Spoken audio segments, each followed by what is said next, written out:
ಪದಗಳ ಬಳಕೆನ ಹಾಕಿದ್ದಾರೆ. ಅದಕ್ಕೊಂದು ಕಾಮೆಂಟ್ಸ್ ಹಾಕ್ತಾರೆ, ಇವಳು ಮೆಜೆಸ್ಟಿಕ್ನವಳು, ಇವಳು 100 ರೂಪಾಯಿಗೆ ಸಿಕ್ಕಿದ್ಲು ಅಂದ್ರೆ. ಈಗ ನಾನು ಕೇಳೋದೇನ್ ಗೊತ್ತಾ, ನಾವು ಅವ್ರನ್ನ ಪೊಲೀಸ್ ಸ್ಟೇಷನ್ಗೆ ಕಂಪ್ಲೇಂಟ್ ಕೊಟ್ರೆ ಏನಂತಾರೆ, ಮೇಡಮ್ ಇದು ಸೈಬರ್ ಕ್ರೈಮ್, ಇದು ನಾವೇನು ಸೈಬರ್ ಕ್ರೈಮಿಗೆ ಹೋಗಿ ಕಂಪ್ಲೇಂಟ್ ಕೊಟ್ರು, ಮೇಡಮ್ ಇದು ನಾವೇನು ಮಾಡಕ್ಕಾಗಲ್ಲ, ನೀವು ರಿಪೋರ್ಟ್ ಮಾಡಿಸಿ ಶೇರ್ ಮಾಡಿ. ಅಲ್ಲ ನಾವು ಶೇರ್ ಮಾಡ್ತಾ ಅವ್ನಿಗೆ 1K ಇದ್ರೆ 50K ಹೋಗುತ್ತೆ. ಅದು ಅಲ್ಲಿಂದ ಇಲ್ಲೇ ತಲುಪತ್ತೆ. ಒಂದು ಹುಡುಗಿ ಮರ್ಯಾದೆ 50,000 ಜನ ಮರ್ಯಾದೆ ತೆಗಿತಾರೆ ನೋಡಿ. ಏನ್ ನಿಮ್ ಪ್ರಕಾರ ಏನ್ ಮಾಡಬಹುದು ಹಾಗಾದ್ರೆ ಮೇಡಮ್? ಪೊಲೀಸ್ನವ್ರು ಅದನ್ನ ಕೈಗೊಳ್ಳಲ್ಲ. ನಾವು ಸೆಲೆಬ್ರಿಟಿ ಆಗಿದ್ರೆ ಮಾತ್ರ ನಮ್ನ ಅಲ್ಲಿ ರೆಕಗ್ನೈಸ್ ಮಾಡ್ತಾರೆ, ನಮ್ ಕಂಪ್ಲೇಂಟ್ಸ್ ತಗೋತಾರೆ. ಅಂದ್ರೆ ಕಾಮನ್ ಪೀಪಲ್ ಹೆಂಗಿರ್ಬೇಕು ನಾವು? ಒಂದು ಕಾಲದಲ್ಲಿತ್ತು ಸರ್, ಒಂದು ರಾಜ್ಕುಮಾರ್ ಸರ್ ಅವ್ರಂತವ್ರು ಇದ್ದಾಗ ಒಂದು ಕರೆ ಕೊಟ್ಟಾಗ ಇಡೀ ಚಿತ್ರರಂಗ ಒಟ್ಟಿಗೆ ನಿಂತಿತ್ತು. ಇವತ್ತೆಲ್ಲಿದೆ ಸರ್ ಆ ಮೌಲ್ಯಗಳು? ಇದನ್ನ ಹಾಳು ಮಾಡ್ತಿರೋರು ಯಾರೋ ಸರ್? ಚಿತ್ರರಂಗದ ನಟರು ಇವತ್ತು ಅವ್ರೇನೋ ಅವರು ಸಂಬಳ ತಗೋತಾರ ಅಥವಾ ಅವ್ರ ಪೇಮೆಂಟ್ ತಗೋತಾರ, ಮುಗಿತಾ ನಟನೆ ಮಾಡಿದ್ರ, ಅದಕ್ಕೆ ಜವಾಬ್ದಾರಿ ಇದೆ. ಆ ನಟರಿಗೂ ಸಹ ಜವಾಬ್ದಾರಿ ಇದೆ, ಸಮಾಜವನ್ನ ಒಟ್ಟಿಗೆ ತಗೊಂಡೋಗೋ ಜವಾಬ್ದಾರಿ. ಏನ್ ಮಾಡ್ತಿದ್ದಾರೆ ಸರ್? ನಟನೆ ಯಾರು ನೋಡ್ತಿದ್ದಾರೆ? ಜನಸಾಮಾನ್ಯರೇ ಅಲ್ವಾ ನೋಡ್ತಿರೋದು? ಇದಕ್ಕೆ ಪೂರಕವಾಗಿ ಅವ್ರು ಹೇಳ್ದ ಹಾಗೆ ಹಿಂದೆ ಅಣ್ಣವ್ರು ಇರ್ಬೇಕಾದ್ರೆ ಅಂಬರೀಶ್ ಅವ್ರು ಇರ್ಬೇಕಾದ್ರೆ ಇದಕ್ಕೆ Narasimhalu sir, Ganesh sir, Prashanth sir 3 ಜನ ಉತ್ತರ ಕೊಡಬೇಕು. ಕೇಳಿಸ್ಕೊಳ್ಳಿ. ಇಷ್ಟ ಇಲ್ಲ ನಂದೇನೋ ಒಂದೇನೋ ಪರ್ಸನಲ್ ಆಗಿ ಮಾತಾಡ್ತಾರೆ. ನನ್ನ ಪ್ರಶ್ನೆ ಕೇಳಿಸ್ಕೊಳ್ಳಿ ಸಂಪರ್ಗಿ ಸರ್. ಅದಕ್ಕೆ ಸಂಪರ್ಗಿ sir, I'm not going there. ನನ್ನ ಪ್ರಶ್ನೆ ಕೇಳಿಸ್ಕೊಳ್ಳಿ. This is a very damn serious question. ಕೇಳಿಸ್ಕೊಳ್ಳಿ ಸಂಪರ್ಗಿ ಸರ್, ಫಸ್ಟ್ ಪ್ರಶ್ನೆ ಕೇಳಿಸ್ಕೊಂಬಿಡಿ. ಅಂಬರೀಶ್ ಅವ್ರು ಇದ್ದಾಗ ಅಥವಾ ಅಣ್ಣ ಅವ್ರು ಇದ್ದಾಗ ಅವ್ರು ಏನಾದ್ರೂ ಒಂದು ಮಾತು ಹೇಳಿದ್ರೆ ಅದನ್ನ ಕೇಳಲಿಕ್ಕೆ ಅವ್ರ ಕೈ ಕೆಳಗಡೆ ಅಥವಾ ಅವರ ಸಮಾನವಾಗಿದ್ದ ಎಲ್ಲಾ ನಟರು ರೆಡಿ ಇದ್ರು. ಬಟ್ ಇವತ್ತು ಎಲ್ಲಿದೆ ಸರ್? ಎಲ್ಲಾ ಹೀರೋಗಳಿಗೂ ಕೂಡ ಪೀಕ್ ಲೆವೆಲ್ ಈಗೋ. ಅವ್ನು ಹೇಳಿದ್ ನಾನ್ ಯಾಕೆ ಕೇಳಬೇಕು, ನಾನ್ ಹೇಳಿದ್ ಅವ್ನು ಯಾಕೆ ಕೇಳಬೇಕು? ಈ ಈಗೋ ಬಿಟ್ಟು ಚಿತ್ರರಂಗದಲ್ಲಿರುವ ಹಿರಿಯರ್ ಯಾರಾದ್ರೂ ಒಬ್ರು ಮಾತನ್ನ ನಾವೆಲ್ಲರೂ ಕೂಡ ಬಾಯಿ ಮುಚ್ಕೊಂಡು ಕೇಳ್ತೀವಿ. ಇದೆಯಾ ಸರ್? ಇಲ್ಲ, ಆವತ್ತಿನ ಸ್ಥಿತಿ ಇವತ್ತಿಲ್ಲ. ಮೇಡಮ್ ಕರೆಕ್ಟ್ ಆದ ಕ್ವಶನ್ ಕೇಳಿದ್ದಾರೆ. ಆದ್ರೆ ಇವತ್ತು ಶಿವಣ್ಣನ ಮುಂದೆ ಇಟ್ಕೊಂಡು ಕೆಲವೆಲ್ಲ ಮಾಡ್ತಾ ಇದೀವಿ ಮೇಡಮ್. ಒಂದ್ ದಾರಿಗೆ ಬರುತ್ತೆ, ಎಲ್ಲರೂ ಅವ್ರ ಅಡಿಯಲ್ಲಿ ಬರೋ ತರ ಮಾಡ್ತಾ ಇದೀವಿ ಮೇಡಮ್. ಆಗತ್ತೆ ಮೇಡಮ್. ಮೊದಲಿನ ಪರಿಸ್ಥಿತಿ ಇವತ್ತು ಮತ್ತೆ ಮರುಕಳಿಸುತ್ತೆ, ಖಂಡಿತ ಆಗತ್ತೆ ಮೇಡಮ್. ಮುಂದಾಳತ್ವ ಅನ್ನೋದು ಯಾರ್ದಾದ್ರೂ ಬೇಕು ಸರ್ ಕನ್ನಡ ಚಿತ್ರರಂಗಕ್ಕೆ. ಬಟ್ ಆ ಮುಂದೆ ಬರ್ತೀನಿ ಅನ್ನೋರ್ನ ಎಲ್ಲಾರು ಒಪ್ಪೋ ಮನಸ್ಥಿತಿಲಿ ಇಲ್ಲ ಇವತ್ತು. ಮುಂದೆ ಬರಕ್ಕೆ ಈಗ ಶಿವರಾಜ್ ಕುಮಾರ್ ಇದ್ದಾರೆ, ಹಿರಿಯರಿದ್ದಾರೆ, ಹಂಸಲೇಖ ಇದ್ದಾರೆ, ಹಿರಿಯರಿದ್ದಾರೆ. ಇವ್ರೇನು ಹೇಳಿದ್ರಲ್ಲ ವಿಷಯ, I am A victim of social media bullying. 4 FIR ಮಾಡಿದ್ದಾರೆ, 4ರಲ್ಲೂ ಅರೆಸ್ಟ್ ಆಗಿದ್ದಾರೆ. ಯಾಕೆ? ಯಾವತ್ತು ನಾನು ರೇಣುಕಾಸ್ವಾಮಿ ಪರ ನಿಂತ್ಕೊಂಡಾಗ ನಮ್ಮ ಮನೆ ಮುಂದೆ ಬಂದು ಆಯ್ತಾ, ಸೊ ಇದೇ ಮೈಂಡ್ ಸೆಟ್ ಇದೆಯಲ್ಲ, ಇದೇ ಮೈಂಡ್ ಸೆಟ್, ಮತ್ತೆ ಒಗ್ಗಟ್ಟಿಗೆ ವಾಪಸ್ ಬರ್ತಾ ಸಮಾಧಾನ.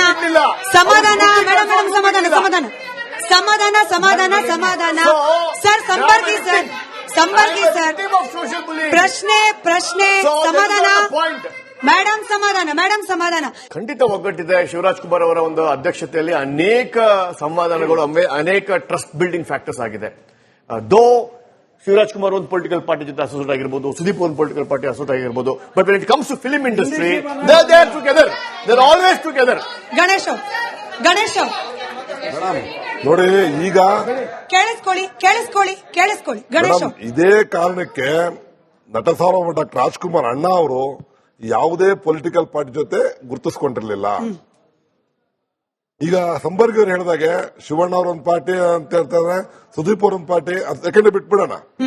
ಈಗ ನಾವು ಈಗ ಅಧ್ಯಕ್ಷರು ಹೇಳಿದಾಗೆ ನಾವು ಮಾಡಬೇಕಾಗಿರೋದು ಈಗ ಒಂದೇ ಮೇಡಮ್, ಶಿವಣ್ಣ ಅವರು ದೊಡ್ಡ ಪಿಲ್ಲರ್, ಹಿರಿಯರು, ವಯಸ್ಸಲ್ಲಿ ಹಿರಿಯರಿದ್ದಾರೆ, ಆ ಫ್ಯಾಮಿಲಿ ಕೂಡ ದೊಡ್ಡ ಮನೆ ಅನ್ಕೋತಾರೆ. ಶಿವಣ್ಣ ಅವ್ರ ಕೈಯಲ್ಲಿ ಆಡಳಿತ ಕೊಟ್ರೆ ಎಲ್ಲರೂ ಒಗ್ಗಟ್ಟಾಗಿ ತಗೊಂಡ ಒಂದು ಛಾತಿ ಇದೆ ಅವರಲ್ಲಿ. ಅವರ ನೇತೃತ್ವದಲ್ಲಿ ಅಣ್ಣ ಅವ್ರ ಹೆಸರು ಇದೆ, ಶ್ರೀರಕ್ಷೆ ಇದೆ. ಅವರು ಈ ಒಂದು ಒಗ್ಗಟ್ಟಿನ ತರೋದ್ರಲ್ಲಿ ಸಫಲರಾಗ್ತಾರೆ ನಮ್ಮ ಭಾವನೆ ಮೇಡಮ್. ನನ್ನ ಪ್ರಶ್ನೆ ಯಾರು ಕೇಳಬೇಕು ಅಂತ ಗೊತ್ತಿಲ್ಲ. ನಾನು ಸಿನಿಮಾ ನೋಡೋದ್ ಬಿಟ್ಟು 26 ವರ್ಷ ಆಯ್ತು. ಸಿನಿಮಾ ಎಲ್ಲ ಉದ್ಧಾರ ಆಗುತ್ತೆ ಮೇಡಮ್. ಫ್ಯಾಮಿಲಿ ಅಂದ್ರೆ ಹೇಗಿರ್ಬೇಕು, ಗಂಡ ಹೆಂಡತಿ ಅಂದ್ರೆ ಹೇಗಿರ್ಬೇಕು, ಸಮಾಜದಲ್ಲಿ ಒಬ್ಬ ಜವಾಬ್ದಾರಿ ವ್ಯಕ್ತಿ ಹೇಗೆ ಬದುಕಬೇಕು, ಒಬ್ಬ ರೈತ ಆಗಿ ಹೇಗೆ ಬದುಕಬೇಕು, ಆ ರೀತಿ ಸಂದೇಶಗಳು ಕೊಡ್ತಾ ಇತ್ತು ಸಿನಿಮಾಗಳನ್ನ. ಅಣ್ಣವ್ರ ಸಿನಿಮಾ ಮಾತ್ರ ಅಂತ ಹೇಳ್ತಾ ಇಲ್ಲ, ಮೇರು ನಟರು ಎಷ್ಟು ಒಳ್ಳೆ ಸಿನಿಮಾಗಳು ಮಾಡಿದ್ದಾರೆ. ಇವಾಗ ಯಾವುದೇ ಪ್ರೊಡ್ಯೂಸರ್ ಆಗಲಿ, ಯಾವುದೇ ಡೈರೆಕ್ಟರ್ ಆಗಲಿ ಇಂಥ ಸಂದೇಶ ಇಟ್ಕೊಂಡು ಸಮಾಜಕ್ಕೆ ಏನಾದ್ರು ಕೊಟ್ಟಿದಾರ? ವೆರಿ ಫೈಟು, ಲಾಂಗು, ಮಚ್ಚು, ಒಡಿ ಬಡಿ, ಇದ್ರಿಂದಾನೇ ಫ್ಯಾನ್ಸ್ ಕೆಟ್ಟೋಗ್ತಾ ಇರೋದು. ಒಳ್ಳೆ ಫಿಲಂ ಕೊಡೋ ಜವಾಬ್ದಾರಿ ತಗೊಂಡು ನೀವು ಕೊಟ್ಟರೆ ಫ್ಯಾನ್ಸ್ ಒಳ್ಳೆಯವರಾಗ್ತಾರೆ. ಅನ್ಫಾರ್ಚುನೇಟ್ಲಿ ಇದನ್ನ ಹೇಳಿದ್ರೆ ಅನೇಕರಿಗೆ ಬೇಜಾರಾಗ್ಬೋದು ಸರ್. ಇತ್ತೀಚೆಗೆ ಒಂದು ಹಾಡು ಭಯಂಕರ ಪಾಪ್ಯುಲರ್ ಆಗ್ತಾ ಇತ್ತು, ಇದ್ರೆ ನೆಮ್ಮದಿಯಾಗಿರ್ಬೇಕು. ಬಹಳ ಬೇಜಾರಾಗತ್ತೆ ಸರ್. ಆ ಚಿತ್ರ ಉದ್ಧಾರ ಆಗ್ಲಿ, ಮನಸ್ಸಿನಿಂದ ಕೇಳ್ತಾ ಇದೀನಿ. ಹೆಂಡತಿಗೆ ಬೈದ ಆಡಿಯೋ ಅನ್ನೋ ಆರೋಪದಿಂದ ವೈರಲ್ ಆಗಿದ್ದ ಪದಗಳನ್ನ ಬಳಸ್ಕೊಂಡು ಸಿನಿಮಾದ ಹಾಡು ಮಾಡ್ತಾರೆ. ಅನ್ಫಾರ್ಚುನೇಟ್ಲಿ ಅದೇ ಹೆಂಡತಿ ಕುತ್ಕೊಂಡು ಆ ಚಿತ್ರ ನೋಡ್ತಾರೆ. ನಮ್ ಕಲ್ಚರ್ ಎಲ್ಲಿಂದ ಎಲ್ಲಿಗೆ ಹೋಗಿದೆಯೋ ದೇವರಿಗೆ ಪ್ರೀತಿ sir. Culture of cinema Ganesh ಅವರಾದ್ರೂ ಹೇಳ್ಬೋದು ಅಥವಾ ಇವರಾದ್ರೂ. ಮೇಡಮ್ ಅವ್ರು ಹೇಳಿದಾಗ ನಿಜವಾಗ್ಲೂ ಈಗ ಒಳ್ಳೆಯ ಸದಭಿರುಚಿ ಚಿತ್ರಗಳು ಬರ್ತಾ ಇಲ್ಲ. ನಮ್ಮ ಕನ್ನಡ ಪ್ರೇಕ್ಷಕ ಎಸ್ಪೆಷಲಿ ಇಡೀ ಭಾರತ ದೇಶದಲ್ಲಿ ಕಂಪೇರ್ ಮಾಡಿದ್ರೆ ನಮ್ಮ ಕನ್ನಡ ಚಿತ್ರಗಳ ಪ್ರೇಕ್ಷಕರು ಬಹಳ ಡಿಗ್ನಿಫೈಡ್ ಸ್ಪೆಕ್ಟೇಟರ್ಸ್. ಅವ್ರು ನೋಡಿ ಈಗ ರಂಗಿತರಂಗ ಬಂತು, ಸೂಪರ್ ಸಕ್ಸಸ್ ಮಾಡಿದ್ರು. ಈಗ ಇತ್ತೀಚೆಗೆ ಬಂತು, ಸಕ್ಸಸ್ ಮಾಡಿದ್ರು. ಈ ರೀತಿಯ ಮೇಡಮ್ ಹೇಳಿದಾಗೆ ಸದಭಿರುಚಿ ಚಿತ್ರ ಬಂದ್ರೆ ಯಾವ ಪಬ್ಲಿಸಿಟಿನೂ ಬೇಡ ಮೇಡಮ್, ಯಾವ ಸ್ಟಾರ್ ವಾರ್ ಇರೋ ಯಾವ ಸ್ಟಾರ್ ಕ್ಯಾಂಪೇನ್ ಬೇಕಾಗಿಲ್ಲ, ಪಿಕ್ಚರ್ ಓಡುತ್ತೆ ಮೇಡಮ್. ಸರ್ ಮೇಡಮ್ ನಾನು ಒಬ್ಬ ಡಿ ಬಾಸ್ ಅಭಿಮಾನಿ ಮೇಡಮ್. ಈಗ ಸುದೀಪ್ ಸರ್ ಡಿ ಬಾಸ್ಗೆ ಅವ್ರಿಗೆ ಕಮೆಂಟ್, ಈಗ ಬ್ಯಾಡ್ ಕಮೆಂಟ್ ಆಗ್ತಿದಾರ, ಇವ್ರಿಗೆ ಬ್ಯಾಡ್ ಕಮೆಂಟ್ ಆಗ್ತಿದಾರ ಅಂತಾನೆ ನಾನು ನ್ಯೂಸ್ ಅಲ್ಲಿ ಎಲ್ಲಾ ಚಾನಲ್ ಅಲ್ಲಿ ನೋಡ್ತಿದ್ದ. ಈಗ ಡಿ ಬಾಸ್ ಸರ್ ಫ್ಯಾನ್ಸ್ ಎಲ್ಲರೂ ಸುದೀಪ್ ಸರ್ ಮೂವಿ ಬಂದಾಗ ಒಳ್ಳೆ ರೀತಿಯಾಗಿ ಸಂಭ್ರಮ ಮಾಡಿದಾರ, ಅವ್ರಿಗೆ ಒಳ್ಳೆ ರೀತಿಯಾಗಿ ಮಾತಾಡಿದಾರ. ಮತ್ತೆ ಸುದೀಪ್ ಸರ್ ಫ್ಯಾನ್ಸ್ ಎಲ್ಲ ಡಿ ಬಾಸ್ ಸರ್ ಮೂವಿ ಬಂದಾಗ ಅವ್ರಿಗೆ ಒಳ್ಳೆ ರೀತಿಯಾಗಿ ಮಾಡಿದಾರ, ಸಂಭ್ರಮ ಮಾಡಿದಾರ. ಅದ್ರ ಬಗ್ಗೆ ನ್ಯೂಸ್ ಅಲ್ಲಿ ಆಗ್ತಿಲ್ಲ ಮೇಡಮ್. ಅದೊಂದು. ಇನ್ನೊಂದು ಸ್ಪೆಷಲ್ ರಿಕ್ವೆಸ್ಟ್ ಏನಂತಂದ್ರೆ ಮೇಡಮ್, ನ್ಯೂಸ್ ಅಲ್ಲಿ ಫ್ಯಾನ್ ವಾರ್ಗಳ ಬಗ್ಗೆ ನೆಗೆಟಿವ್ ಹಾಕೋದಕ್ಕಿಂತ ಪಾಸಿಟಿವ್ ಹಾಕಿದ್ರೆ ನಮ್ಮಲ್ಲಿ ಜನರಲ್ಲಿ ಏನು ಬರುತ್ತೆ ಅಂದ್ರೆ ಸ್ವಲ್ಪ ಪಾಸಿಟಿವ್ ಆಗಿ ಬರುತ್ತೋ. Media is a mirror sir. ನಿಮಗೆ ಗೊತ್ತಿದೆಯೋ ಇಲ್ವೋ, ಸಮಾಜ ಹೆಂಗಿದೆ ಅದನ್ನೇ ನಾವು ತೋರ್ಸಕ್ಕಾಗೋದು. ಈಗ ರಸ್ತೆಯಲ್ಲಿ ಆಕ್ಸಿಡೆಂಟ್ ಆಯ್ತು ಅಂತಂದ್ರೆ ಆಕ್ಸಿಡೆಂಟ್ ಆಯ್ತು ಅಂತಲೇ ತೋರಿಸಬೇಕು. ಯಾವ್ದೋ VRL ಬಸ್ಸು 100 ಕಿಲೋಮೀಟರ್ ಸ್ಪೀಡ್ ಅಲ್ಲಿ ಓಡ್ತಿದೆ ಅಂತ ಹೇಳಿ ತೋರ್ಸ್ಲಿಕ್ಕೆ ಆಗಲ್ಲ ಸರ್. ಹಾಗಾಗಿ ಈ ಅಭಿಮಾನ ನೀವು ಹೇಳ್ದಂಗೆ ಪೂರಕವಾಗಿ ಸಪೋರ್ಟಿವ್ ಆಗಿ ಜಾಸ್ತಿ ಕಾಣಿಸಿದ್ರೆ ನಾವು ಅದನ್ನೇ ತೋರಿಸ್ತೀವಿ. ಅಂಡ್ ನಿಮ್ಮ ಮಾತಲ್ಲಿ ನನಗೆ ಬಹಳ ಇಷ್ಟ ಆಗಿದ್ದಂದ್ರೆ, ನೀವು ದರ್ಶನ್ ಅವರ ಅಭಿಮಾನಿ ಆಗಿದ್ರು ಕೂಡ ಸುದೀಪ್ ಸರ್ ಅಂದ್ರಿ ಸರ್. ನಿಮ್ಮಲ್ಲಿರುವ ಈ ಒಳ್ಳೆ ಮನಸ್ಸು ಎಲ್ಲಾ ಅಭಿಮಾನಿಗಳಿಗೆ ಬಂದ್ರೆ ಅಷ್ಟೇ ಸಾರ್ಥಕ. ಕನ್ನಡಕ್ಕೆ ಫಸ್ಟ್ ಕೊಡುಗೆ ಯಾರು ಕೊಟ್ಟಿದ್ದಾರೆ, ಯಾರು ಒಳ್ಳೇದು ಮಾಡಿದ್ದಾರೆ ಅಂತವ್ರನ್ನ ನೀವು ಮೇಲೆ ಕರ್ಕೊಂಡ್ ಬಂದ್ರೆ ಎಲ್ಲರಿಗೂ ಒಳ್ಳೇದಾಗುತ್ತೆ ಅಂತ ನಂದೊಂದು. ಈ ವಾರು ಅನ್ನೋದು ಬಹುಶಃ ಸಂಜಯ್ ಅವರು ಉತ್ತರ ಕೊಡ್ಲಿ. ವಾರ್ ಅನ್ನೋದು ಸಿನಿಮಾವನ್ನ ಸೆಲೆಬ್ರೇಟ್ ಮಾಡೋದ್ರಲ್ಲಿ ಇರ್ಲಿ, ಅದ್ರ ಬದಲಿಗೆ ಪರಸ್ಪರ ದ್ವೇಷ ಹೆಚ್ಚು ಮಾಡೋದ್ರಲ್ಲಿ ಬೇಡ ಅನ್ನೋದು ಕಳಕಳಿಯ. ನಾನು ಅದೇ ಮೇಡಮ್ ಹೇಳ್ತಿರೋದು, ನಾನು ಬೇರೆ ಹೇಳೇ ಇಲ್ಲ. ನಾನು ಹೇಳ್ತಿರೋದು ಅದೇ ವಿಷಯನೇ. ಈ ಫ್ಯಾನ್ಸ್ ವಾರ್ಗಳು ಬೇಡ ಅನ್ನೋದೇ ನಾನು ಹೇಳೋದು.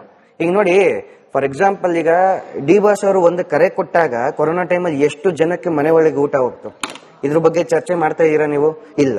ಇನ್ನೊಂದು ಪಾಯಿಂಟ್ ನಂಬರ್ 2, ಈ ಪ್ರಾಣಿ ಪಕ್ಷಿಗಳಿಗೆ ಇದಿಲ್ಲ ಅಂತಂದಾಗ ಝೂಗಳಲ್ಲಿ ದತ್ತು ತಗೊಳ್ಳಿ ಅಂತಂದಾಗ ಎಷ್ಟು ಒಳ್ಳೆ ಕೆಲಸಗಳಾಗ್ತವೆ, ಇದ್ರ ಬಗ್ಗೆ ಮಾತಾಡ್ತಾ ಇದೀರಾ ನೀವು? ಇಲ್ಲ. ನೀವು ವ್ಯಕ್ತಿ ಬಗ್ಗೆ ಅದೆಲ್ಲ ಇದೆ ಇರ್ಬೋದು, ನಾನು ಇಲ್ಲ ಅಂತ ಹೇಳ್ತಿಲ್ಲ, ಆಯ್ತಾ? ಸೊ ನಾನು ಅದ್ರ ಬಗ್ಗೆ ಹೇಳಕ್ ಬರ್ತಿರೋಂಥದ್ದು. ನಾವು ಅದನ್ನ ನೋಡಿ ಕಡೆ ಪ್ರಶ್ನೆ ಕೂಡ ಇದು. ಸಂಜಯ್ ಅವರ ಅಭಿಮಾನಿಗಳ ಅಭಿಮಾನದ ತೋರ್ಪಡಿಕೆ ಯಾವ ರೀತಿ